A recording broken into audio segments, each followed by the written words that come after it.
தேடுகிறான், சுகம் இல்லை, மரணம் வருகிறது. பரிகாரிகளை தேடி போகும்போது தேவன் கைவிட்டு விடுகிறார். சரி போ, நீ அங்கதானே போற, பாத்துக்கலாம் அப்படின்னு. சரி, மருத்துவத்துறை என்பது அது தேவனால் உண்டானதா அல்லது பிசாசு கொண்டு வந்தானா? கிடையவே கிடையாது. இன்றைக்கு மருத்துவத்துறை இல்லாவிட்டால் நிச்சயமாகவே மரண, இன்னைக்கு அந்த வயது பாத்தீங்கன்னா இன்னைக்கு 68 இருக்குது.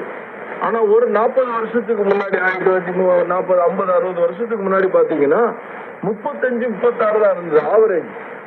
என்ன காரணம் அப்படின்னு பார்க்கும்போது தேவன் இரக்கமுள்ள தேவனாய் இருக்கிறார், மனதுருக்கமுடைய தேவன். எனவே அவர் அந்த குறையை அனுமதிக்கிறார். இன்னைக்கு மருத்துவத்தின் மூலமாக அநேக மிஷனரி ஊழியர்கள் நடந்து கொண்டிருக்கிறது. ஆனால் இன்றைக்கு அது குறைந்து போய்விட்டது. எப்படி கல்வியின் மூலமாகவும் மருத்துவத்தின் மூலமாக சுவிசேஷம் அறிவிக்கப்பட்டது. காரணம் 2 தான் தேவை.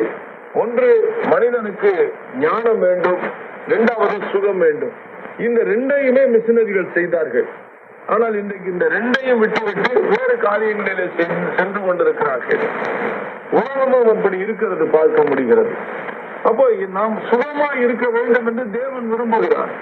இந்த மருத்துவத்துறை என்பது அந்த நாட்களிலே மிகவும் அது எளிமையாக எல்லா மனிதர்களுக்கும் சென்று சேரும்படியாக இருந்தது.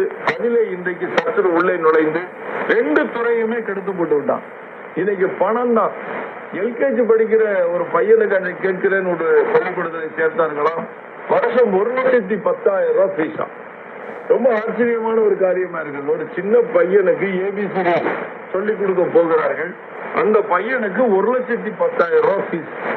அதே போல டாக்டர்கள்ட்ட, என்னுடைய தகப்பனாருக்கு ஒரு காரியமாக நாங்கள் ஆஸ்பத்திரியில சேர்த்தோம். 3 நாள் தான் ஏறக்குறைய 3 லட்சத்துக்கு மேல வாங்கிட்டாங்க. தேவ கிருபையினாலே நாங்கள் தப்பிப்போம்.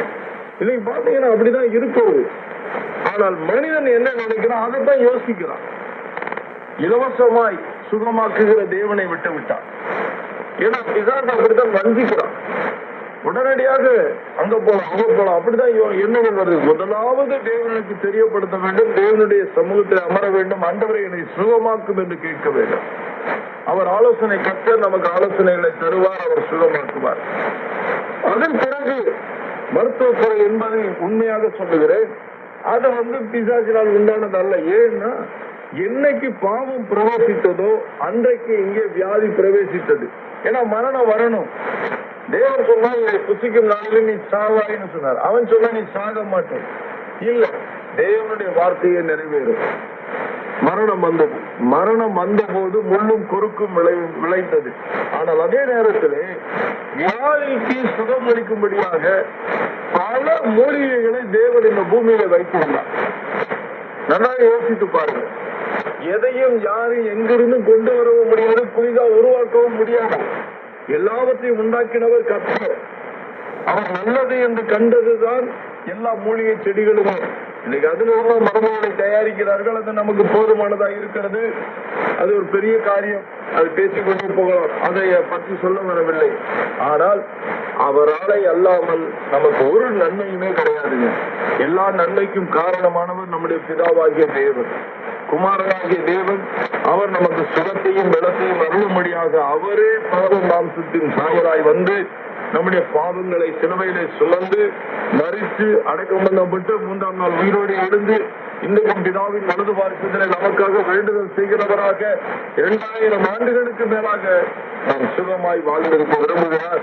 அந்த ஆண்டவர் இன்றைக்கும் உங்களை சுகமாக்குவார். கவலைப்படாதீர்கள், சோர்ந்து போகாதீர்கள். அவருடைய தழும்புகள் அது இன்னும் எத்தனை ஆயிரம் வருடங்கள் அவர் வருகை தாமதமானாலும் சரி, அது மாறவே மாறாது. அவர் அன்பு மாறாது, அவருடைய இரக்கம் மாறாது. அவர் சுகமாய் வாழ்ந்திருக்க விரும்புகிற ஆண்டவர். எனவே அவர் உங்களை சுகமாக்குவார். கவலைப்படாதிருங்க, சோர்ந்து போகாதிருங்க. கர்த்தர் உங்களை ஆசீர்வதிப்பாராக. நான் ஜெபிக்கலாம். அந்த தகப்பனே, இந்த வார்த்தையை கேட்டுக்கொண்டிருக்கிற நம்முடைய பிள்ளைகளுக்காக நான் ஜெபிக்கிறேன்.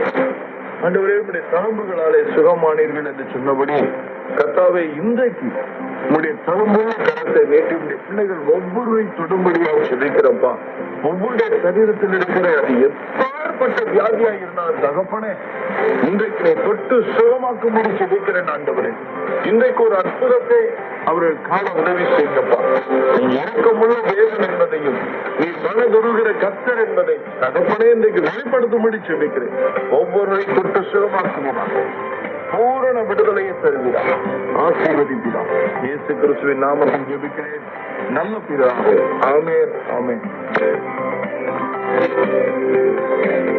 மேலும் உங்கள் தொடர்புக்கு நீங்கள் அணுக வேண்டிய முகவரி விசுவாசமே ஜெயம், number 2, 9B DDA road, Banaswadi, Bengaluru 560043. தொலைபேசி எண் 9900858918. கர்த்தர் தாமே உங்களோடு இருந்து உங்களை ஆசீர்வதிப்பாராக.